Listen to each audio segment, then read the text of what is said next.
ছেলে জাতির প্রতি তার একটা খারাপ ধারণা যে ওরা মানেই ভালো না। সে হচ্ছে চাইনিজ, তার হচ্ছে পর্ন এডিকশন, সে ড্রাগ নেয়। কথা বলতে গেলে তখন থ্রেট দেয়, আমাকে যদি বেশি বুঝাতে আসো আমি নিজে ক্ষতি করবো। খালি কথায় কথায় বলে তোমরা আমার জীবন নষ্ট করছো, আজকে 11টার দিকে তুই আমার রুমে আসবি, এরকম ব্যাপারটা। এবং সে বাধ্য, আজকে রাতে ওকে কে এন্টারটেইন করবে বা এরকম কিছু। এবং ও জানে মা 3 মাসের আগে আসবে না। তারপর হচ্ছে ওখানে মনে হয় সে 2-2.5 বছর ছিল। তার মানে ওই সময়টা পুরোটা সময় সে অ্যাবিউজড হয়েছে। আপু আমি লিফটে উঠলে যদি দেখি যে একজন লোক আর আমি সাথে সাথে বের হয়ে যাই, দরকার আমি 10-12 তলা 15 তলায় হেঁটে উঠবো, আমি কারোর সাথে একা লিফটে উঠবো না। হয়তো কোনো কারণে ওর আরেকটা রুমে যেতে হয়েছে, ওই রুমে গিয়ে একটা খেলনা আনতে গিয়েছিল আসলে। সো সামহাউ সে একটা ব্যাড এক্সপিরিয়েন্সের মধ্যে দিয়ে গেছে। তার সাথে যেটা হয়েছে সেটা ভালো না, তো কাউকে বলবা না, কিন্তু তুমি আসবা। হতে পারে যেটা বাবা মা দুজনে চাকরি করছেন কেয়ার গিভারের কাছে, বাচ্চাটা কিন্তু মেইনলি কপি করছে তার কেয়ার গিভারকে। অনেস্টলি ছেলেমেয়েরাও একা, বাবা মা একা, যে সম্পর্কগুলো আমাদের আছে সেগুলো সব সম্পর্কগুলোই এখন ভেঙে গেছে। আমরা মানুষ পৃথিবীতে এসেই চিৎকার করে নিজের অস্তিত্ব জানান দিই। আমরা মানুষ, সৃষ্টিকর্তা আমাদেরকে সৃষ্টি করেছেন মন এবং মানসিকতা দিয়ে। আমাদের মগজের ভিতরে যে কাজগুলো হয় সেগুলোই আমাদের মানসিক অবস্থান। আর সেই অবস্থানে মাঝে মাঝে একটু জং পড়ে যায়, আমাদের আনন্দ, দুঃখ, হাসি, কান্না সব কিছুতেই একটু মরিচা পড়ে যায়। তখন আমাদের কাউকে প্রয়োজন পড়ে যারা আমাদেরকে সেই জংগুলো পরিষ্কার করে একদম আবার চকচকে করে দিবেন। আমাদের সাধারণ জীবনটা অসাধারণ হয়ে উঠবে। সাইকোল্যাবে আমরা সেরকম মানুষদেরই আমাদের এখানে নিয়ে আসছি, যাদেরকে নিয়ে আমরা কথা বলতে পারি তাদের মানসিকতা এবং অন্যদের মানসিকতার জন্য তারা কি করতে পারেন। আমাদের আজকের সাইকোল্যাবে আপনাদের সবাইকে আমন্ত্রণ জানাচ্ছি। আমি ফৌজিয়া এরিনা এবং আমার সাথে আজকে অতিথি আছেন তানজিনা চৌধুরী, যিনি একই সাথে এডুকেশনাল এবং কাউন্সিলিং সাইকোলজিস্ট। অনেক অনেক শুভেচ্ছা। কেমন আছেন? ভালো আছি, আপনাকে শুভেচ্ছা। অনেক ধন্যবাদ আসার জন্য। আমরা সাইকোল্যাবে সাধারণত কথা বলছি আমাদের প্রতিদিনের জীবনে যে মানসিক সমস্যাগুলো হচ্ছে সেগুলো নিয়ে কথা বলবো, যাতে যারা কথা বলতে পারছেন না, যারা নিজের মানসিক অবস্থানটা নিয়ে অন্যের সাথে শেয়ার করতে পারছেন না, তারা যাতে সেই বিষয়টা নিয়ে কথা বলতে পারেন। আপনি সাইকোলজিস্ট, সো আপনার কাছে প্রথমেই আমি জানতে চাইবো, আপনি এই যে সাইকোলজিকে চুজ করা, এখানে ইনভলভ হয়, এটাতে পড়াশোনা করা এবং একজন কাউন্সিলিংয়ের বিষয়ে আপনি যে এক্সপার্ট, সেই বিষয়টা নিয়ে একটু আমাদেরকে সংক্ষেপে জানাবেন যে আপনার জার্নিটা শুরুটা এবং সেই সাথে সাইকোলজি এবং সাইকিয়াট্রিস্টের যে ডিফারেন্সটা সেটাও একটু আমাদেরকে বলবেন। আচ্ছা, অনেক ধন্যবাদ। আমার জার্নিটা যদি বলি যে ছোট থেকে ডক্টর হওয়ার খুব ইচ্ছা ছিল। আমি আমাদের পুরা ফ্রেন্ড, আমরা 5 জন ফ্রেন্ড সার্কেলের মধ্যে 4 জনই ডক্টর হয়েছে এবং সামহাউ সেই সময়টা আমার মেডিকেল পরীক্ষাটা ভালো হয়নি, তো আমি সিকবিএডে পরীক্ষা দিয়েছিলাম, তো আমি চান্স পাইনি। তো যখন ঢাকা ইউনিভার্সিটিতে যেহেতু কয়েকটা অপশন সবাই রাখে, তো ঢাকা ইউনিভার্সিটিতে যখন গিয়েছি তখন দেখলাম যেহেতু আমরা সায়েন্স ব্যাকগ্রাউন্ড, আমাদের বেশিরভাগ সাবজেক্টই আমরা উই ক্যান চুজ চয়েস ফর্মে। তো তখন আমার একটা যেটা হয়েছিল যে অনেক অভিমান থেকে আমি সায়েন্সের সাবজেক্ট পড়বো না। হ্যাঁ, তো তখন হচ্ছে আমার আবার বড় বোন, সে পড়তে হচ্ছে চাইল্ড সাইকোলজিতে, হোম ইকোনমিক্সে। তো তার থেকে, সে ছিল আর্টসের স্টুডেন্ট, তো তার থেকে অনেক গল্প শুনতাম, ওরা চকলেট দিয়ে বাচ্চাদের টেস্ট করে, খুব মজা সাইকোলজি সাবজেক্টটা। তো যেহেতু আমরা কাউন্ট করি এটা আর্টসের সাবজেক্ট, আমরা সায়েন্সের স্টুডেন্ট, আমাদের ধারণাই ছিল না। তো তখন আমি ভাবলাম কি অভিমান থেকে সায়েন্সের সাবজেক্ট সব বাদ, তো আর্টস থেকে শুরু করলে সাইকোলজি একমাত্র শুনেছি আমি। তো আমি যখন 1 নম্বরে দিলাম চয়েস ফর্মে, তো সেটা অটোমেটিক চলে আসলো। তো অনেস্টলি যেটা যে ফার্স্ট ইয়ার সেকেন্ড ইয়ার অত ভালো লাগে নাই আসলে, যে কোথায় পড়তেছি। এবং ফার্স্ট ইয়ার থেকে যেটা আপনি বলছিলেন যে আসলে এই সাবজেক্টটাকে খুব মানে ডিভ্যালু করা হয়, যে পাগলের সাবজেক্টে পড়তেছো, আল্লাহ তুমি কি হবা। আমি ওটাই বলতে চাচ্ছিলাম যে আমরা যখনই বলি কাউকে যে মানসিক সমস্যা নিয়ে ডক্টরের সাথে কথা বলো কিংবা সাইকোলজিস্টের সাথে কথা বলো, তখনই বলে আমি কি পাগল। এবং এটা কেউ মানতেই চায় না যে তার একটা মানসিক সমস্যা হতে পারে এবং সেটা পাগল না। সেটাই তো, এইটা সত্যি কথা ফার্স্ট ইয়ার সেকেন্ড ইয়ার থেকে খুব ডাউন ফিল করতাম, কারণ আমার 4টা ক্লোজ ফ্রেন্ডই ডক্টর বিভিন্ন মেডিকেলে। তো হচ্ছে যে একসময় হলো যে আমি তাদের সাথে ডিটাচড হয়ে গেলাম, কারণ আমার মনে হচ্ছে আমার সাথে ওদের কথার টপিকই মিলতেছে না, ওদের প্রফ কার্ড নিয়ে অনেক গল্প হয়।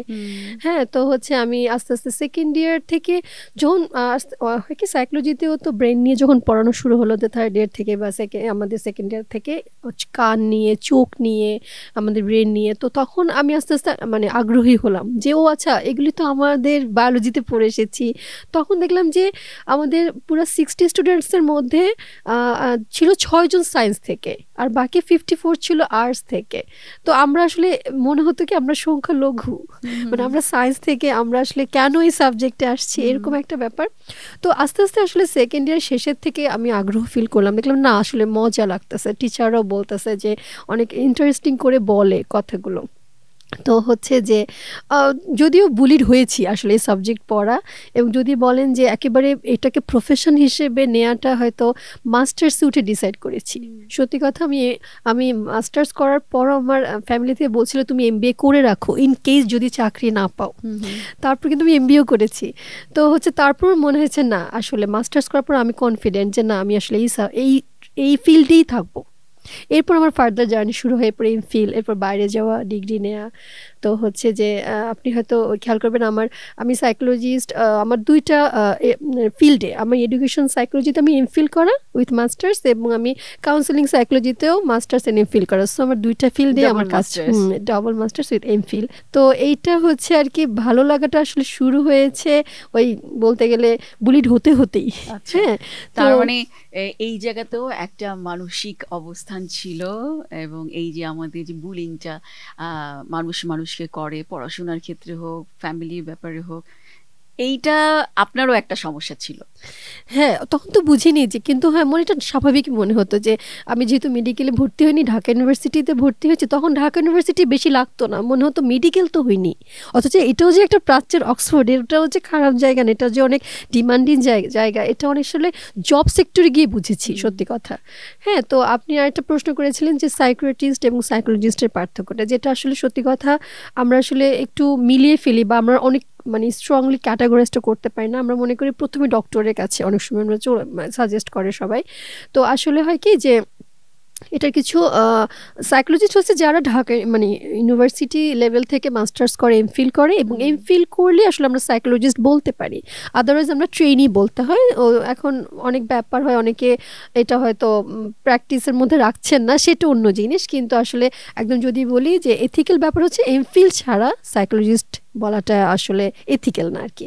আচ্ছা, আর হচ্ছে ডক্টর যারা সাইকিয়াট্রিস্ট, ওনারা হচ্ছে এমবিবিএস পাশ করে ওনারা হচ্ছে যে এই সাইকোলজির উপরে বা সাইকোমেডিকেশন এইগুলোর উপরে আলাদা ওনারা এমবিবিএস এর পর ফার্দার ওনারা ডিগ্রি নেন, তখন ওনারা সাইকিয়াট্রিস্ট আর কি। কারণ এমবিবিএস যারা করেন তারা সবাই সব কিছুই পড়া, এরপর হচ্ছে ওনারা মানে ট্র্যাক চুজ করেন, কে মেডিসিনে যাবে, কেউ কার্ডিওতে যাবে, কেউ সাইকিয়াট্রি ফিল্ডে যাবে, এই ব্যাপারটা। তো আসলে সাইকোলজিস্টরা জেনারেলি হচ্ছে আমরা কাউন্সিলিং করি, সাইকোথেরাপি দিই, এবং হচ্ছে আমরা মেডিকেশন, আসলে আমাদের টার্গেট থাকে কিভাবে মেডিকেশনের উপর ডিপেন্ডেন্সি কমানো যায় থ্রু কাউন্সিলিং। হ্যাঁ, আর ডক্টররা হচ্ছে ওনারা আসলে সিভিয়ারিটি লেভেলে, যদি খুব বেশি সিভিয়ার তখন আসলে ওষুধ লাগে, এবং সাইড বাই সাইড আসলে তখন কাউন্সিলিংও লাগে। কিন্তু যার হচ্ছে প্রাইমারি, আমি যদি বলি যে সিভিয়ারিটি, যে মাইল্ড আছে, মডারেট আছে, কাউন্সিলিং ইজ ওকে, কিন্তু যখন মডারেট ক্রস করে এটা হচ্ছে সিভিয়ার হয়ে যায়, প্রোফাউন্ড হয়ে যায়, তখন কিন্তু আসলে ওষুধ লাগে অনেক সময়। তো তখন হচ্ছে এইটাই যে ডক্টরের কাছে তখন যাওয়া যখন মডারেট ক্রস করে ফেলেছে, অনেক সিভিয়ার হয়ে গেছে। তাহলে আমরা বলতে পারি যে একজন রোগী মানে মানসিক সমস্যা যার আছে, তিনি প্রথমেই সাইকিয়াট্রিস্টের কাছে যাবেন না, তিনি প্রথমে কাউন্সিলিং এর জন্য যাবেন একজন সাইকোলজিস্টের কাছে, এবং তিনি যদি তাকে বলেন যে হ্যাঁ আপনার এখন মেডিকেশন দরকার বা আপনার এখন সাইকিয়াট্রিস্টের কাছে যাওয়া দরকার, তখন তিনি একজন সাইকিয়াট্রিস্টের কাছে যাবেন। হ্যাঁ, যেতে পারে, আবার ভাইস ভার্সাও হতে পারে। যেমন উনি হয়তো না জেনে ডক্টরের কাছে গেলেন, উনি যখন দেখবেন যে আপনি মডারেট লেভেলে আছে, বা আপনি হচ্ছে ফর এ হোয়াইল আমার কাছে না এসে আপনি কিছুদিন আপনি সেশন নেন, নিয়ে দেখেন, আসলে বোথ ওয়েতে হতে পারে আর কি। ওকে, দুটোই হতে পারে, কোনোটাই ভুল না। আচ্ছা, এবার একটু আসি যে আমরা প্রতি সময় ভাবছি যে আসলে মানসিক যে সমস্যাগুলো এখন আমাদের হচ্ছে সমাজে, আমাদের দেশের কথাই আমরা বলি, যেটা একটু আগে বলছিলাম যে আগে একটা সময় ছিল যখন মানসিক কোনো সমস্যার কথা বললেই মানুষ নিজেকে সেখান থেকে আলাদা রাখতো, কখনো বলতে চাইতো না, স্বীকার করতে চাইতো না, সেটা বাবা মা হোক ছেলে মেয়েদের ক্ষেত্রে কিংবা ছেলেমেয়েরা বাবা মার ক্ষেত্রে, এই সব ক্ষেত্রেই কিন্তু আমরা কখনো এটা স্বীকার করতে চাইতাম না। এখন কিন্তু অনেকেই এই বিষয়টা খুব ভালোভাবে জানেন, বোঝেন এবং সাইকিয়াট্রিস্টের কাছে যাচ্ছেন কিংবা সাইকোলজিস্টের কাছে যাচ্ছেন।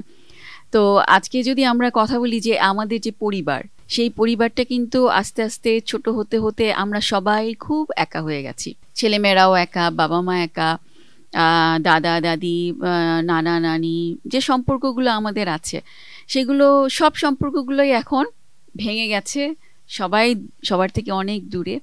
তো এটার ফলে আমার কাছে যেটা মনে হয় যে আমাদের যে মানসিক চাপটা সেটা অনেক বেশি। তো আজকে আমরা কথা বলতে চাই পরিবার নিয়ে, এবং পরিবারের এই ভেঙে যাওয়ার ফলে আমাদের কি কি মানসিক সমস্যাগুলো হচ্ছে সেগুলো আপনি যদি আমাদেরকে একটু বলেন, কারণ আপনি অনেক রোগী হ্যান্ডেল করছেন, যদি আমাদেরকে কিছু রোগীর বা কারো উদাহরণ দিতে পারেন, সেই গল্পগুলো বলবেন। আচ্ছা, অনেক ধন্যবাদ। অনেক আসলে মানে সময় উপযোগী একটা টপিক আপনি বলেছেন।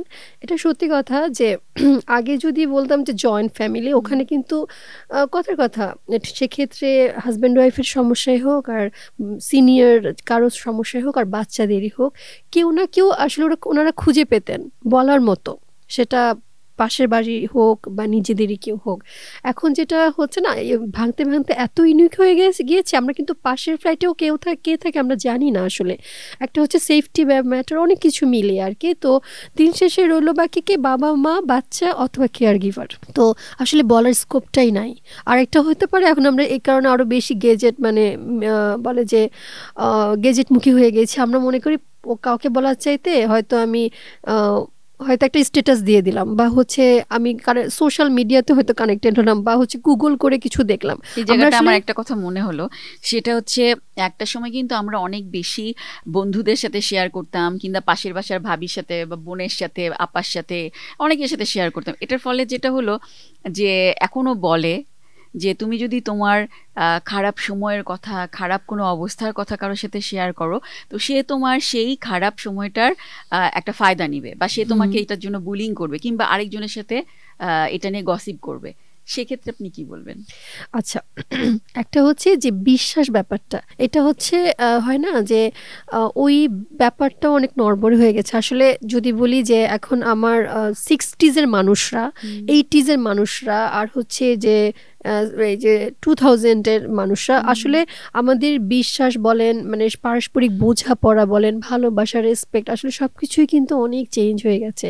আমার নানুদের যুগে কিন্তু আমরা এটা ওনারা চিন্তাও করতে পারতেন না। আমি একটা বিশ্বাস করে কিছু বলেছি, আমার যা বা আমার হয়তো মা, আমার কাছের মামিটা বলে দিবেন না, কারণ উনি আমাকে কেয়ার করেন। হ্যাঁ, হয়তো আমার আম্মুদের মধ্যে দেখেছি যে বনে বনে অনেক কথা বলতেছে, বা হয়তো কাজিনদের সাথে, এগুলো রিভিল হয়তো ওনারা মনে করতে এটা আমার একটা দায়বদ্ধতা, আমি এটা জমিয়ে রাখতে হবে আমার মধ্যে। কিন্তু হয়তো আস্তে আস্তে এই ব্যাপারটাই ভেঙে গেছে যে ও আমাকে কিছু বলেছে, এটা একটা হচ্ছে মানে অ্যাসেটের মতো, এটা আমাকে যত্ন করে রাখতে হবে, কারণ ও না পারতেই বলেছে। এটা নিয়ে তাকে আবার হচ্ছে হাস্যকর একটা ব্যাপারে পরিণত করা, বা এটাও যেটা ফান টপিক হতে পারে, এই ফিলিংটা আসলে এখন হয় অনেক লাইট হয়ে গেছে। এই যে ইমোশনাল ব্যাপারটা বোঝা, যে আমার এই কথাটা তাকে কোন পর্যায়ে নিতে পারে, মানে সব কিছুই আসলে আমরা অনেক হতে পারে লাইটলি নিচ্ছি।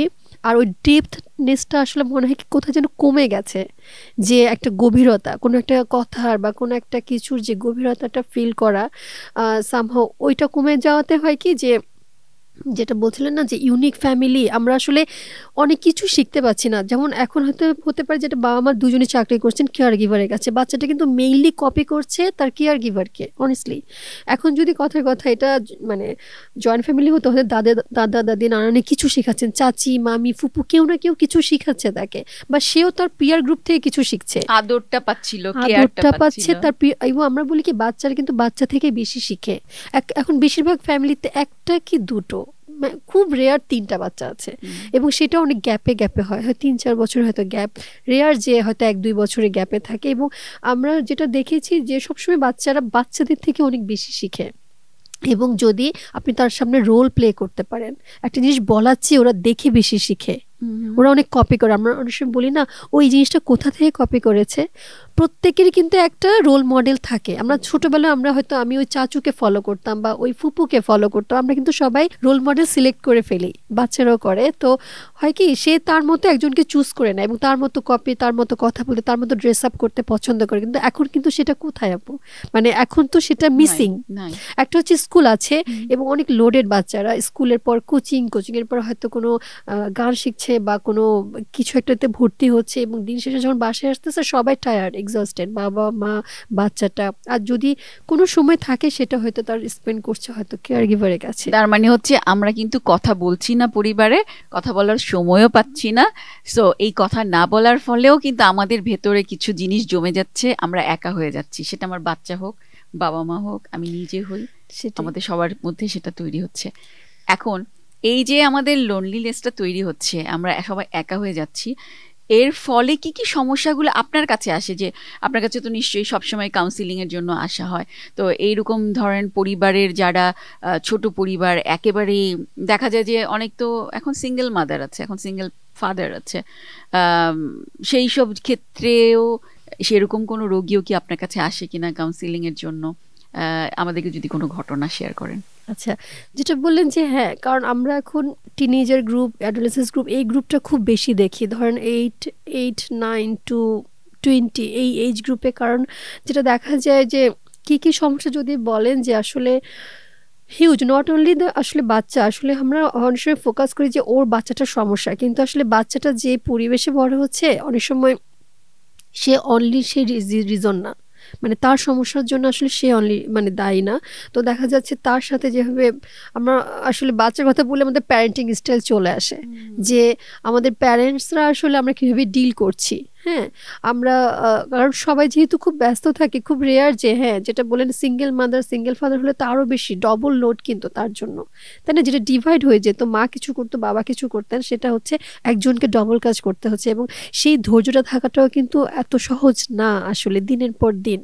তো আপনি যেটা বলেন না যে দিনের পর দিন যখন মানুষের মানে কষ্টগুলো পাইল আপ হতে থাকে, তখন একসময় কিন্তু ডিসপ্লেস হয়, মানে যেখানে যে রাগটা না অন্য জায়গায় সেই রাগটা আমরা দেখিয়ে ফেলি। এবং আমরা এটা আমাদের হিউম্যান টেন্ডেন্সি, আমরা সবসময় আমাদের অধীনদের উপরে রাগটা দেখাই, বা যে আমার চেয়ে দুর্বল, আমরা হয়তো আমাদের সুপেরিয়র কারো থেকে হয়তো কোনো কষ্ট পেয়েছি, আমরা হয়তো তাকে বলতে পারিনি আমার অধীনে কি। এখন অনেক সময় হয় কি বাচ্চাদের উপর অনেক সময় আমরা সেটা বার্স্ট করি, অথবা বাসায় গিয়ে তা আমার পার্টনারের সাথে, অথবা আমার যে কেয়ার গিভার আছে, আসলে এটা আমরা করি, আমরা অনেক সময় অজান্তেই করি, বা হচ্ছে হয়তো ভার্বালি করছি না, আমার অ্যাকশনে করছি, কিছু একটা ঠাস করে রাখলাম, ভেঙে ফেললাম, বা হঠাৎ করে মানে যেই কথার উত্তরে খুব শান্ত করে উত্তর দেওয়া যেত সেটা হতে পারে খুব রেগে গিয়ে বলতেছি। তো এরকম আর কি, যেটা হচ্ছে যে বাচ্চাদের ইস্যু তো প্রচুর আসে। একটা হচ্ছে তারা খুব লোনলি ফিল করে এবং তারা বাবা মাকেও অ্যাক্সেস দিতে চায় না তাদের জগতে। এটা খুব হয় যে তারা লোনলি থাকতে পছন্দ করে, একা থাকতে পছন্দ করে, তার গেজেট মুখে হয়ে যাচ্ছে, তারা তার হয়তো ফ্রেন্ড সার্কেলকে নিয়ে সময় কাটাতে পছন্দ করছে। এবং এখন তো খুব ভার্চুয়াল, আসলে এমন না ফ্রেন্ডসদের সাথে বসেও যে খুব গল্প করছে, সবই তারা হয়তো টেক্সটিং বা হচ্ছে হোয়াটসঅ্যাপ, মেসেঞ্জার, ফেসবুক, ইনস্টাগ্রাম এগুলোতে। মানে এই বাচ্চাগুলিকে সামনে রাখলেও কিন্তু ওরা কথা বলবে না, ওরা সে আলটিমেট গেজেট মুখী হয়ে যাইতেছে। তো আরেকটা হচ্ছে বাবা মাও দিন শেষে এসে না, আমরা যেটা বলি কোয়ান্টিটি টাইম না, আসলে কোয়ালিটি টাইমটা ইম্পর্টেন্ট। এখন বাবা মা অনেকে বলবেন যে কিভাবে করব, আমার তো টাইমই নাই, দিন শেষে যখন আসি এরপর আমার ঘুমাবো, খাওয়া দাওয়া করবো, পরের দিনের জন্য রেডি হব, তাই না? তো সময়টা কোথায়? ইভেন আসলে বলে কি সময়টা কোথায়, কি আসলে সব এখন যখন দেখবো সমস্যা তৈরি হচ্ছে, সময় তো বের করতেই হবে, নো ওয়ে। এখন সেটা 10 মিনিট হোক, 15 মিনিট হোক, 20 মিনিট হোক, আধা ঘন্টা হোক। অনেক সময় আমরা করি কি বাচ্চাকে টোকেন হিসেবে একটা গিফট দেই বা খাবার দেই, কিন্তু হচ্ছে আমরা সবসময় আসলে এনকারেজ করি কি আপনি নিজের প্রেজেন্সটা ওকে গিফট করেন, মানে বাচ্চা যেন গিফটের জন্য, খাবারের জন্য ওয়েট না করে, বাচ্চা যেন আমার মাটা আসবে, আমার বাবাটা আসবে, এইটাকে সে মিস করে। যেটা আসলে আমাদের প্র্যাকটিসটাই, আমরা যেটা ওকে শিখাচ্ছি সেটাই রং। আমরা বলি আমাকে যেতে দাও তাহলে আমি তোমার জন্য গিফটটা নিয়ে আসবো, আমাকে যেতে দাও তাহলে খাবারটা নিয়ে আসবো, আসলে সেটা না, আসলে আপনার উপস্থিতিটাই যেন সে মিস করে। তাই যে না? আমার মা নাই, এখন আসবে, তার জন্য আমি অপেক্ষা করছি। এই অপেক্ষাটা বোধহয় এখন আমরা করি না কারোর জন্য। না, করি না। এখন বাচ্চাদের মধ্যে এসে কি এনেছো আমার জন্য, হ্যাঁ, তুমি তো বলেছিলে, মানে হয় কি, মানে ওকে এটা আসলে দিলে এটা পাবো। এটা দিলে গিভ অ্যান্ড টেক সব কন্ডিশনাল হয়ে যাচ্ছে, যেটা আমরা খুব দেখি। আপনার এই যে কর্মজীবনে নিশ্চয়ই অনেক ধরনের পেশেন্ট পেয়েছেন আপনি, বা অনেক ধরনের যারা এসছে তাদেরকে আপনি সুস্থ করেছেন, অনেক ধরনের ঘটনা শুনেছেন, দেখেছেন। তাদের মধ্যে থেকে আমরা কিছু শুনতে চাই যে ঘটনাগুলো আমাদেরকে আসলে নাড়া দেবে, এবং আমাদের এখান থেকে শেখার অনেক কিছু আছে, যে আসলে এই ধরনের ঘটনাগুলো যাতে না ঘটে আমাদেরকে সেটাও একটু আমাদের বলবেন। আফটার কোভিড যেটা বেশি দেখা যায়, একটা হচ্ছে যে রিলেশনশিপ ক্রাইসিস, এবং সেটার সাথে ইনক্লুড থাকে যে বাচ্চা নিয়ে, বাচ্চা হয়তো বাবা মার সাথে বোঝাপড়াটা খারাপ হচ্ছে, বা বাচ্চা খুব আইসোলেট থাকতে চাচ্ছে, তার জগতে কোনো কিছু শেয়ার করতে চাচ্ছে না, এবং হচ্ছে খুব গেজেট এডিক্টেড হয়ে যাচ্ছে, বা হচ্ছে যে নিজের মতো টাইম কাটাচ্ছে, কোনোভাবেই বাচ্চার সাথে কমিউনিকেশনটা এত গ্যাপ হয়ে যাচ্ছে যে বাবা মা আসলে দেখা যায় যে পেরে উঠতে পারছেন না। তো এরকম রিসেন্টলি কিছু কেস পেয়েছি এরকম, যে দেখা যাচ্ছে যে মেয়ে কোনোভাবে কথা শোনে না, কথা বলতে গেলে মানে এমন করে হয় কি, সে তখন ছেড়ে দেয়, আমাকে যদি বেশি বুঝাতে আসো আমি নিজে ক্ষতি করব, মানে এক্সট্রিম তার হচ্ছে এটাই তার মানে হাতিয়ার, যে আমাকে বেশি এন্টার করতে গেলে আমার আমার ব্যাপারে আমি কিন্তু লাস্ট এটা করব, তাহলে বুঝো। আমি জানি, আমি এটা অ্যাজ এ প্যারেন্ট আমি এটা হ্যাঁ, বুঝতে পারি, এবং এটা কিন্তু এখন খুব একটা বড় সমস্যা, যে ওই ক্ষেত্রে মা বাবা কিন্তু স্টাক হয়ে যায়, আমি কি করব, আমি কি করব যে আমার বাচ্চা এইভাবে কথা বলছে। কারণ বাচ্চা আলটিমেট হচ্ছে তার অনেক মানে একটা সেন্সিটিভ একটা জায়গা, এবং তার ভালোর জন্য তার উপকার করতে পারছে না, ব্যাপারটা এরকম। তো হচ্ছে যে যখন আসলো সেশনে, প্রথমে তো দেখা যেত তার সাথে কথা বললাম, সে টিনেজার 15-16 এরকম। তো হচ্ছে প্রথমে তো কথা বলবে না, কারণ হচ্ছে একটু চুপ করে আছে। পরে হচ্ছে 1-1.5 ঘন্টা গেল, যখন দেখলো তার কোনো কথাই আসলে আমরা কোনো মানে তার মতো বোঝার চেষ্টা করছি, বা তার কথা আসলে তার কোনো কথাতে কোনো বাধাও দিচ্ছে না, জাস্ট শুনে যাচ্ছি, মোট কথা সে জাস্ট বলে যেতে পারতেছে, এখানে কেউ তাকে বাধা দিচ্ছে না। তো দেখা যায় 1-2টা, অনেক সময় 2-3টা সেশনও লেগে যায়, যখন রিজিট থাকে যে সে বলবে না, তাকে জোর করে নিয়ে আসা হচ্ছে, তখন হচ্ছে যে প্রতিবাদ শুরু বলতে চায় না।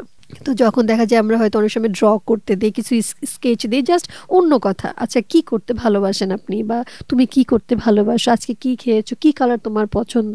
অনেক সময় কিছু ফ্ল্যাশ কার্ড আমরা ইউজ করি, যে আচ্ছা এটা নিয়ে কি বলা যায়, আমি কিছু 2 লাইন বলি, তুমি কিছু 2 লাইন বলো, ব্যাপারটা এরকম। তখন দেখা যায় আস্তে আস্তে 3-4টা সেশন শেষে দেখলাম যে সে হাসতেছে, বলছে হ্যাঁ ভালোই লাগে তো সেশনে আসতে। হ্যাঁ, তখন আমরা হয়তো ইন্টারভেনশনে যাইও নি আর কি। তারপর দেখা গেল যে সে যেটা শুনলাম, যে আসলে সে হচ্ছে 7-8 ইয়ার্স ওল্ড যখন ছিল, তখন তার হচ্ছে বাবা মা যেহেতু সবাই ব্যস্ত, তার মানে তাকে টিচারের কাছে রেখে হচ্ছে যে প্রতিবেশী টিচার, এবং ওই টিচারও মেয়ে বাচ্চা ছিল, তো হচ্ছে তার ওনাদের বাসায় রেখে বাবা মা অফিসে যেতেন, এবং কারণ স্কুল শেষে সে ওই বাসাটায় থাকতো, ওই বাসার বাচ্চার সাথে সে খেলাধুলা করতো। কিন্তু সে হচ্ছে যেটা বুঝলো যে একটা সময় ওই বাসার, এটা কিন্তু আমরা হরহামেশাই করি, যে কার কাছে দিয়ে যাব, আচ্ছা ঠিক আছে পাশের বাড়ির ও ক্লাসমেট হয়তো, হ্যাঁ একই বয়সী, কিন্তু সেখানে হচ্ছে যে কি বলে, বা ওইখানেও ওই ফ্যামিলি তো ইয়া ছিল যে আঙ্কেল লেভেলের কেউ ছিল। তো যেহেতু সে 7-8 ইয়ার্স, তো বাচ্চা তো খুব বেশি বড় না, তো ওরা খেলাধুলা করে। কিন্তু অনেক সময় হয় না যে হয়তো কোনো কারণে ওর আরেকটা রুমে যেতে হয়েছে, বা ও আরেকটা খেলনা নিয়ে আসতে হয়েছে। তো ও যেহেতু নিজের বাসার মতোই সে মনে করতো, সে ওই রুমে গিয়ে একটা খেলনা আনতে গিয়েছিল আসলে।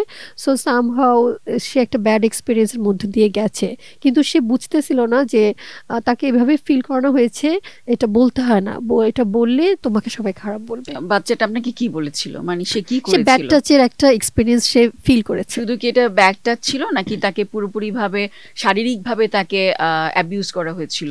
আচ্ছা, সে যখন আস্তে আস্তে ওপেন করলো, প্রথমে সে এটাকে বুঝেইনি ব্যাপারটা কি। তো এটা যখন বারবার যখন হচ্ছিল, তখন তার মনে হয়েছে যে মানে এটা কি হচ্ছে। এবং সে যেটা বলছিল যে সে আসলে যখন মানে অনেক একটু বড় হয়েছে, তখন সে বুঝতে পেরেছে এটা আসলে তার সাথে যেটা হয়েছে সেটা ভালো না, খুব খারাপ কিছু। হ্যাঁ, এবং হয়তো এক্সট্রিম লেভেলে না গেলেও ওর যেটা ট্রমাটিক ফিলিং হয়েছে, তখন তার মনে হলো যে আমাকে কেন এই বাসায় রেখে যায়, কিন্তু সে কিন্তু বলেনি কথাটা। সে কিন্তু বলে, কারণ তাকে এইভাবে ফিল করানো হয়েছে, এটা বলতে হয় না, তাহলে তোমাকে সবাই খারাপ বলবে। এটা এটা কে বলেছে? ওই যে যে করেছে? সিনিয়র পার্সনটা, হ্যাঁ। তো সে তাকে এভাবে ফিল করেছে এবং সে তার খেলার সাথীকেও বলেনি।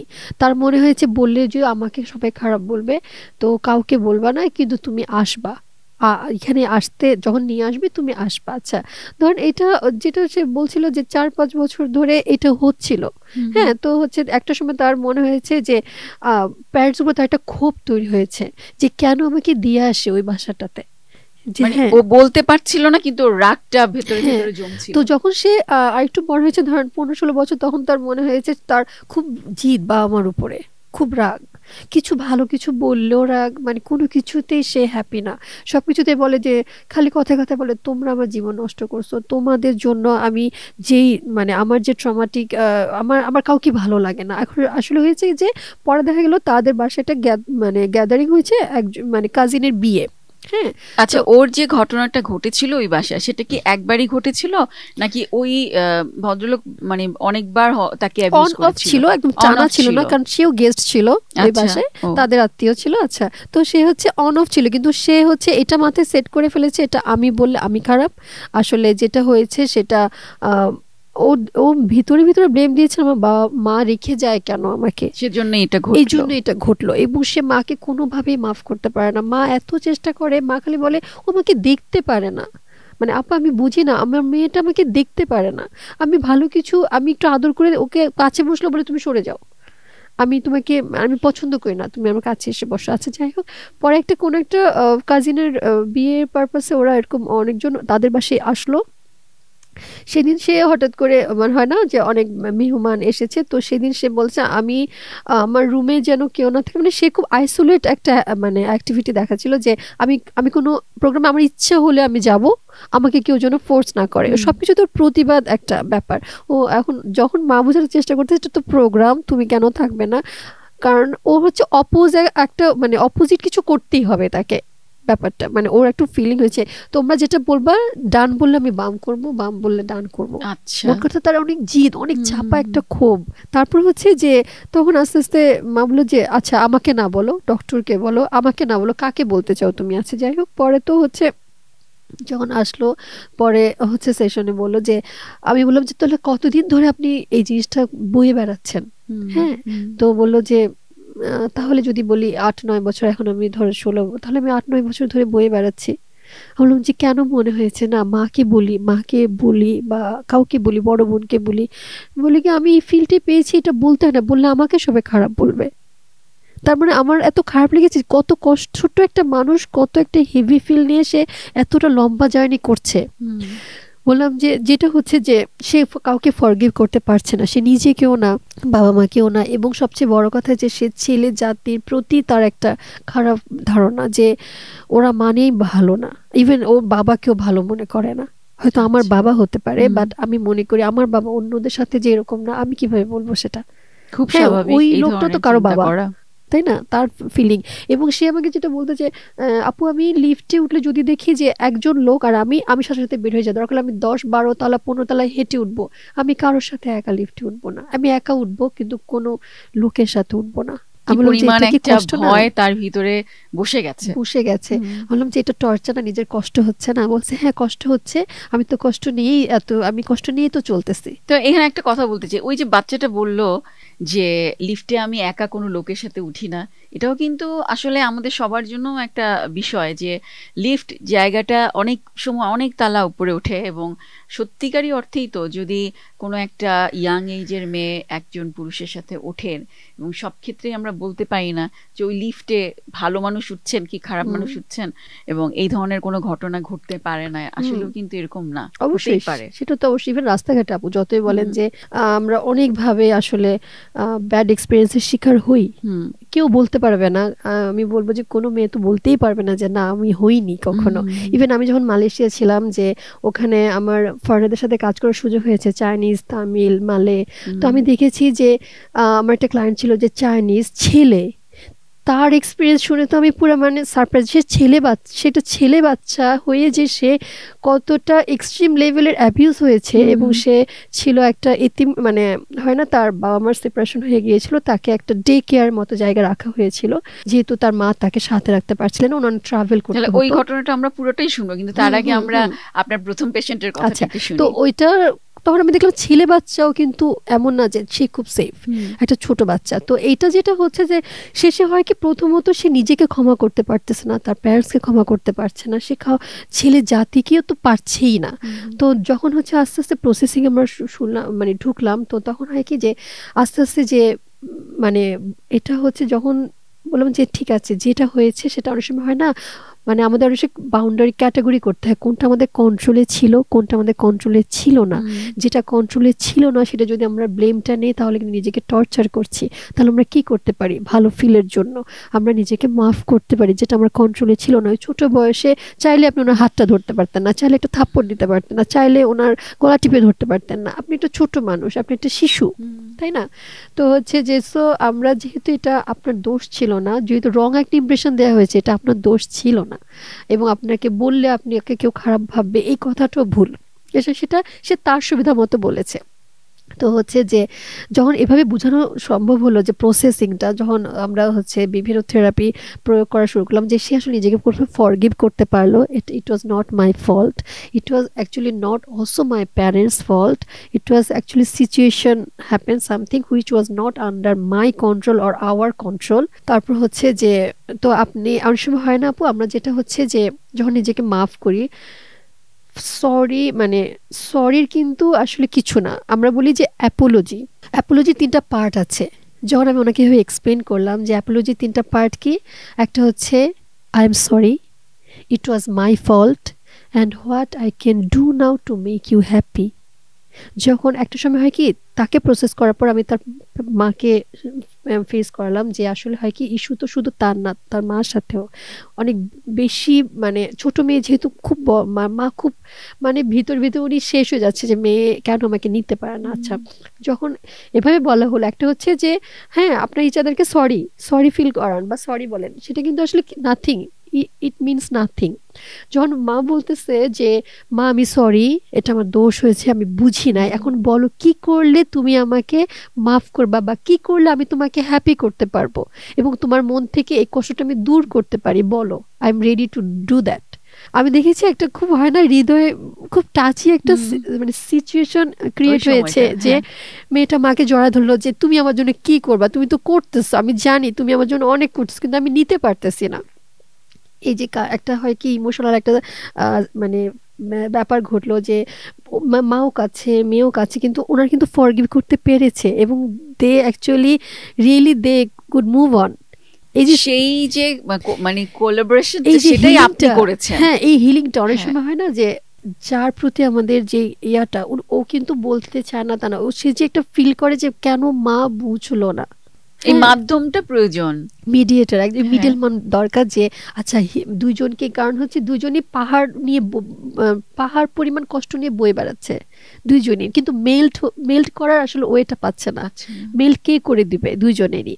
তো যখন হচ্ছে যে আসলে একটা জিনিস দেখেন, যখন আপনি বলবেন যে আমি সরি, আমার একটা ভুল হয়েছে, বলো আমি কি করলে তুমি খুশি হবা, কি করলে তুমি আমাকে মাফ করবা, কি করলে তুমি সব কষ্টগুলি ভুলতে আমি তোমাকে হেল্প করতে পারি, আমি তোমাকে হেল্প করতে রেডি, বলো।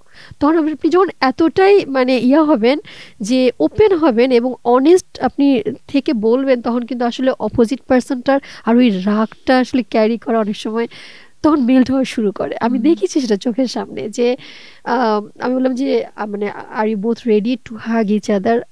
মা মানে বছরের পর বছর ক্রেভিং ছিল মেয়ে ওনাকে জড়িয়ে ধরবে একটু।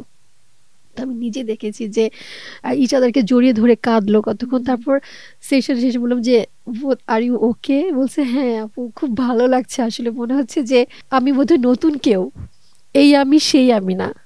মাও বলছেন বা মেয়েও বলছে যে আমি যে এত হেভি ফিল নিয়ে এতদিন কিভাবে ছিলাম আমি জানি না। তো অনেক সময় হয় না যে ওষুধ পর্যন্ত লাগেনি আসলে, কিন্তু সেশনগুলো হয়তো প্রসেস করতে বা ইন করতে বা র্যাপো বিল্ড হতে সময় লাগে, কারণ সে প্রথমে কথা বলতেই চাচ্ছিল না। সো আমার ইন করতে, তাকে আমার প্রতি বিশ্বাসটা তৈরি করাতে সময় লেগেছিল। অনেক সময় হয়তো ওই ধৈর্যটা যদি রাখতে পারেন মানে পেশেন্ট বা ক্লায়েন্টরা, তাহলে আসলে ইট ওয়ার্কস। আমি একটা কথা জিজ্ঞেস করতে চাই, সেটা হচ্ছে যে এই যে মিডল ম্যান বা এই যে মিডল পার্সনটা, সেটা অথবা বাবা মা নিজে চেষ্টা করলে এই যে ছেলে মেয়ের সাথে তাদের যে দূরত্বটা বা যে বরফটা জমে যায়, সেটাকে তারা নিজেরা সেটা করতে পারে না বা পারবে না, সেক্ষেত্রে একজন সাইকিয়াট্রিস্ট বা সাইকোলজিস্টের খুব প্রয়োজন। কি একটা হচ্ছে আপু, মানে অনেক সময় হয় কি যে এখন হচ্ছে গুগলের যুগ, অনেকে অনেক কিছু গুগল করেও ফিল করা, বা অনেক সময় হয় কি বোনের সাথে, বান্ধবীদের সাথে, বা সিনিয়র বা আত্মীয় স্বজন, মামি চাচি, কারোর সাথে যদি বলে ওয়ে আউট করতে পারে,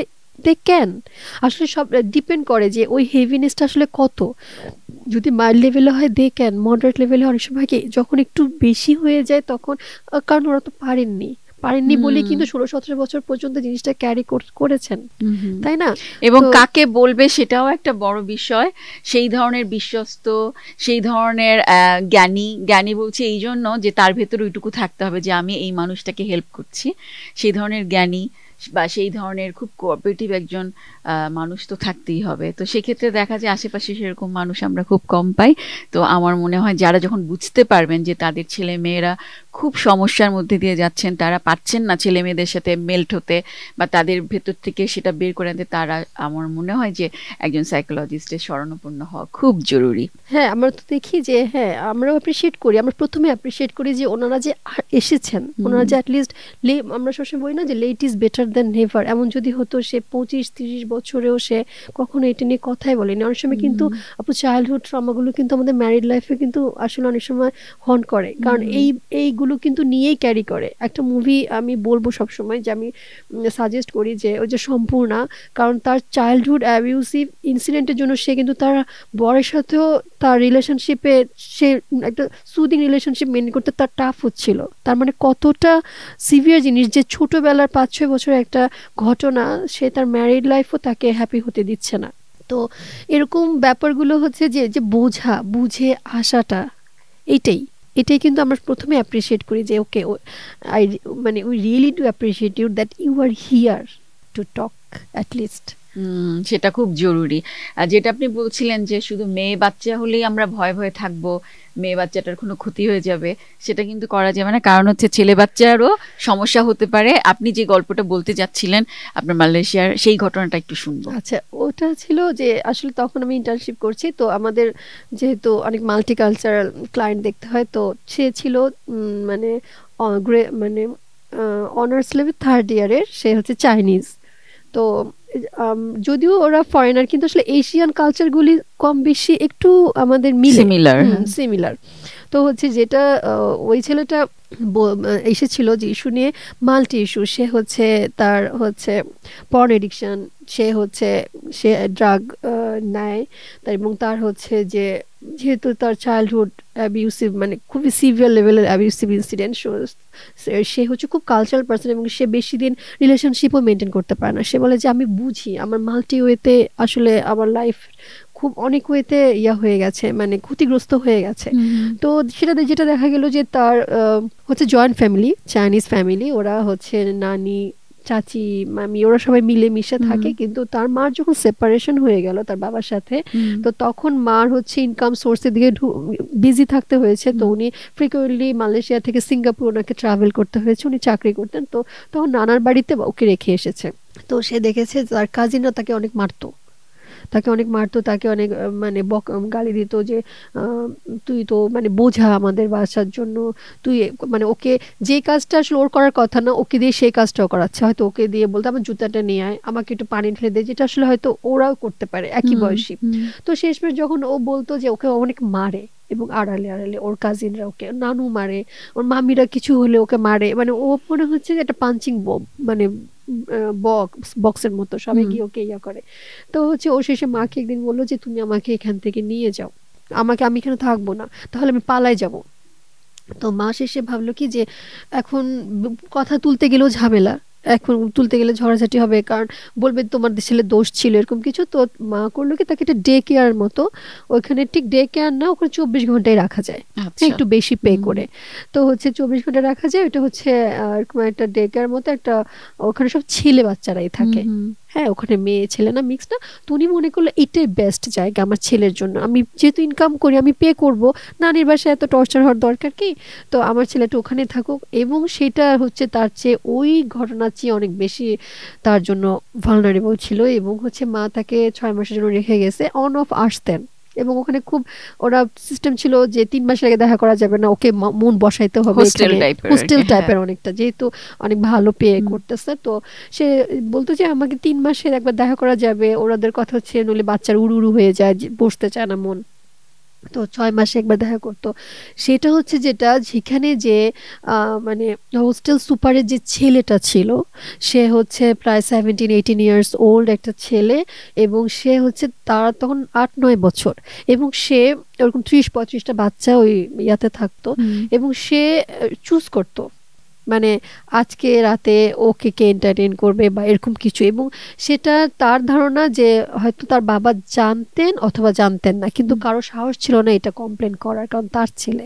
আচ্ছা। হ্যাঁ, তো হচ্ছে সে জোর করে তাদেরকে পর্ন দেখানো, তার সাথে বসে এবং তার সাথে সেক্সুয়াল তাদেরকে অ্যাবিউজ করে, এবং সে চুজ করতো যে মানে এই সপ্তাহে এই ছেলে হলে ওই সপ্তাহে ওই ছেলে, বা আজকে রাতে এ হলে কালকে একে, এবং যে 30-35 অনেকগুলি বাচ্চা, প্রত্যেকটা বাচ্চাই তো ছোট বাচ্চা, বিভিন্ন বয়সী, এবং সে বয়স তার চয়েস মতো যে আজকে 11টার দিকে তুই আমার রুমে আসবি, এরকম ব্যাপারটা, এবং সে বাধ্য, সে আসতে হবে। এবং সব বাচ্চারা যখন একজনকে কষ্টের কথা বলতে বলে কি এটা তো নর্মাল, এখানে মানে ওরা এইভাবেই মেনে নিচ্ছে যেটা নর্মাল, কিন্তু ওর কাছে মনে হইতো যে এর চেয়ে আমি মরে যাচ্ছি না কেন, আমি আমি যদি মানে মরে যেতে পারতাম আমার জন্য মনে হতো নানির বাড়ির মার তো কিছু ভালোই ছিল, তাইলে মানে হয় না যে মনে হচ্ছে তার আরো কঠিন হয়ে গেছে তার লাইফটা। এবং ও জানে মা 3 মাসের আগে আসবে না, এবং কখনো কোনো ফোন নাই, কিছু নাই, তার সাথে যোগাযোগ, চিঠিও লিখতে পারবে না এরকম কিছু, কারণ চিঠি দিতে হবে হোস্টেল সুপারের কাছে, উনি যদি খুলে দেখবে তারপর এটা পোস্ট করবে।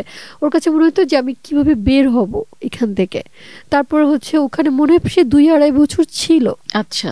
এবং তার কথা হচ্ছে আমি যদি মাকে বারবার কমপ্লেন করি, মা বলবে তোমাকে তো আমি কোথাও রাখতে পারতেছি না। তার মানে ওই সময়টা পুরোটা সময় সে অ্যাবিউজড হয়েছে। হ্যাঁ, মানে অন অফ, কারণ যেহেতু অনেক বাচ্চার মধ্যে ওকে হয়তো সবাইকেই ব্যবহার করা হচ্ছে 2 মাস পরপরই হয়তো তাকে। এবং সে বলতো আমার একসময় মনে হয়েছে যে মানে ছেলে জাতি এত খারাপ, আমি নিজেও ছেলে, মানে ছেলে জাতি এত খারাপ, মানে ওর কাছে এটা মনে হয়েছে যে তাহলে তো আসলে মেয়ে জাতি ভালো ওর কাছে, ও মনে বিশ্বাস করে নিছে। আচ্ছা, ও যখন ওই শেল্টার ওই হোম থেকে চলে আসলো, এরপর তার মা সেকেন্ড ম্যারেজ করলেন, এবং সে তোর মাকে বলল, মাকে সে ইনসিস্ট করছে তুমি বিয়ে করো, আমি চাই তোমার সাথে থাকতে, আমি চাই আমাদের একটা ফ্যামিলি হোক। ও মাকে মানে ইনসিস্ট করে করে সে বলতেছে আমি মাকে জোর করে বিয়ে করাইছি। হ্যাঁ, এরকম ব্যাপারটা। এবং সে তখন তার লাইফে একটা চেঞ্জ এসেছে, তার মানে step father was a great man. ও বলছে আপু আমার লাইফে যদি কোনো ভালো কিছু ঘটে সেটা আমার মার সেকেন্ড ম্যারেজের পরে, মানে সো প্যাথেটিক যে আমার নিজের নানির ঘরে আমি আদর পাইনি, মামাদের কাছে পাইনি, আমি ওই হোমে তো বলারই কিছু ছিল না। এবং সে একটা সময় দেখলো এই বাবা তাকে এত ভালোবাসলো, এত আদর করলো, তার পড়াশোনা সে প্রায় 10-11 বছর থেকে মনে হয় সে এডিকশন, কারণ ওই হোমে এগুলো চলতো, পর্ন দেখা, মানে কিছু এডিকশন, মানে ড্রাগ নেওয়া, এগুলি সে সিনিয়ররাই তাদেরকে সাপ্লাই দিত। এবং যেহেতু তাদের একটা খরচ বাবা মা দিতই, ওখান থেকে হয়তো মাইনাস করা হতো। তো বলে যে আমি চিন্তা করি আমি 10-11 বছর থেকে আমি এডিক্টেড, হ্যাঁ আমি সেভাবেই সে অ্যাডিকশনে পড়ে গেল, কারণ সবাই দেয় জোর করে, হ্যাঁ জোর করে দেয়। এবং পর্নটা তার জন্য বলে কি যে আমার কাছে একটা সময় আমার, তবে ও বাবা স্টেপ ফাদার আসার পরে উনি নোটিস করলেন যে সামথিং রং বাচ্চাটার। হ্যাঁ, তো ও বললো যে আমার step father like a Angel in my life. তো উনি আস্তে আস্তে তাকে বোঝার চেষ্টা করলেন, এবং এটা আসলে রেয়ার। আমি তার ঘটনা যেটা শুনলাম যে সে বলতেছে যে সে বড় হয়েছে, তার এডিকশন সে ছাড়তে পেরেছে, তার পর্ন এডিকশন এখনো সে আসলে এটা থেকে ছাড়তে সে পারছে না, দেখে সে সেশনে এসেছে যে আমি বুঝি এটা ভালো না, আমি কিভাবে ছাড়াতে পারি। এবং আরেকটা হচ্ছে সে মিউজিক নিয়ে খুব বিজি থাকে এখন। এবং আরেকটা তার ক্রাইসিস যে সে রিলেশনশিপ মেনটেন করতে পারে না। তার কাছে কেন জানি মনে হয় কি যে সে মানে ভালো ছেলে না, বা সে আসলে ভালো পার্টনার হতে পারবে না, তার লাইফে আচ্ছা। এত কিছু ঘটেছে, যেই শুনবে সে তাকে ছেড়ে চলে যাবে, ওইটা তার মনের ভেতরে বসে এটা গেছে। গেঁথে গেছে। কিন্তু সে হ্যাপি যে সে অ্যাটলিস্ট পড়াশোনা করছে, সে এডিকশনটা ছেড়েছে, সে মিউজিক নিয়ে অনেক বিজি থাকে এবং সে খুশি হয়ে সে উইলিংলি, তার বাবা তাকে এনকারেজ করছে তুমি সাইকোলজি পড়ো। আচ্ছা। সে এই সাবজেক্টে এসেছে, বলছে আমি শুধু নিজেকে বোঝার জন্য, আমি এই সাবজেক্ট পড়ে জানি না কি হতে পারবো, আমি শুধু জানি যাই আমি নিজেকে বুঝতে, আমার ভিতরে এরকম কেন ঘটে, আমার কেন এত মিক্স ফিলিংস, আমার হঠাৎ করে মনে হয় আমি ছুটে চলে যাই, দৌড় দেই, হঠাৎ করে মনে হয় আমার মানে মনে হচ্ছে যে সব সব কিছু অর্থহীন, আবার মনে হয় মাঝে মাঝে মনে হয় না সবই ঠিক আছে, আমার এত মিক্স ফিলিংস কেন হয়, আমি এই জন্য সাইকোলজি পড়ছি। বাহ। আসলে সবকিছু দিয়েই যেটা আমরা বুঝতে পারি এখন, যে পরিবারে মানুষগুলো খুব প্রয়োজন। সব মানুষগুলো যখন একসাথে থাকে তখন একটা বাচ্চা বা একজন মানুষ কারো না কারো কাছ থেকে সাহায্য পাবে, সাপোর্ট পাবে। থ্যাংক ইউ আমাদের সাথে সময় দেওয়ার জন্য। আসলে এটা এত বড় একটা বিষয়, মানসিক এই বিষয়গুলো, যেটা নিয়ে আসলে আমরা প্রতিদিনও যদি কথা বলি তাহলে শেষ হবে না। তবে খুব ভালো লাগছে যে আপনাদের মতন মানুষরা যারা এই মানুষগুলোকে এই জায়গা থেকে বেরিয়ে আসার জন্য সাহায্য করছেন, এবং আমাদের মতন যারা সাফারার, যেমন আমাদের বাচ্চাদের নিয়ে যারা আমরা বিভিন্ন সমস্যার মধ্যে দিয়ে যাচ্ছি, তাদেরকে আপনারা সাহায্য করছেন। সো এটা অনেক বড় একটা ব্যাপার। আপনাকে ধন্যবাদ আমাকে ইনভাইট করার জন্য। আসলে বললে কিন্তু একজনের ঘটনা অনেক 10 জনের জন্য অনেক উপকার হয়, সত্যি কথা যেটা, তাই না? হয়তো অবশ্যই সবাই বলতে পারছে না, পারছে অনেক না। হয়তো স্টাক ফিল করছে, স্টিল কিন্তু ট্যাবু মেন্টাল হেলথ নিয়ে কথা বলা, তাই না? তো আমাদের একটা কথা বা আমাদের একটা ডিসকাশন যদি অন্য 10 জনের 20 জনের উপকার করে, তাহলে সেটা আমাদের সার্থকতা। অনেক অনেক অনেক সার্থকতা। অনেক ধন্যবাদ সময় দেওয়ার জন্য আমাদেরকে। আমরা সাইকো ল্যাব নিয়ে প্রায় প্রায় কথা বলবো, হয়তো আপনার সাথে আবারও বুঝবো, কারণ অনেকগুলো বিষয় কিন্তু চলে এসছে। এই যে ভালগার একটা ব্যাপার থাকে, বা অনেকের মধ্যে খুবই কি বলে এটাকে, কিছু মানুষ আছে পারভার্ট, তাদের এইটার জন্য দেখা যায় যে স্বাভাবিক মানুষটা নষ্ট হচ্ছে। কিছু মানুষ আছে যারা ছোট বাচ্চাদেরকে অ্যাবিউজ করছে। তো এই সব কিছুই কিন্তু একটার পর একটা আসতে থাকে, এবং এটা নিয়ে আসলে আমাদের সবারই কথা বলা উচিত। অনেক ধন্যবাদ আমাদের সাথে সময় দেওয়ার জন্য। ওকে, ধন্যবাদ আপনাকে। আমি দর্শক আমাদের সাথে যারা ছিলেন বা যারা দেখবেন বা দেখছেন, সবাইকে একটা কথা বলতে চাই, জীবনে যে ঘটনাগুলো আমরা বলতে পারি না, বলা দরকার, সেটা কারো না কারোর সাথে শেয়ার করতে হবে। কারো সাথেই যদি না পারেন শেয়ার করতে, একজন সাইকোলজিস্টকে বেছে নিতে পারেন যার সাথে আপনি আপনার সমস্যাগুলো শেয়ার করতে পারেন। আপনারা কেউ যদি মনে করেন যে আপনাদের এই রকম অনেক ঘটনা আছে যার মধ্যে দিয়ে আপনি গিয়েছেন, এবং সেটা আমাদের সবার জানা দরকার, সেখান থেকে আমরা শিখব, এবং আমরা আমাদের চারপাশে যারা আছে তাদেরকে আমরা সেই সব ঘটনা থেকে দূরে থাকার জন্য সাহায্য করব। প্লিজ আমাদের সাথে যোগাযোগ করবেন, আপনাদের কমেন্ট জানাবেন, সেখান থেকে আমরা বুঝবো যে কেমন লাগছে আমাদের অনুষ্ঠান, এবং সেখান থেকে আমরা জানতে পারবো যে আপনার জীবনের কোনো ঘটনা আছে কিনা। আজকের জন্য ফজেইনা বিদায় নিচ্ছি। আপনারা সবাই ভালো থাকবেন, সাইকো ল্যাবের সাথে থাকবেন, যাতে আমাদের সবার মানসিক স্বাস্থ্যটা আমরা ভালো করতে পারি। থ্যাংক ইউ সবাইকে।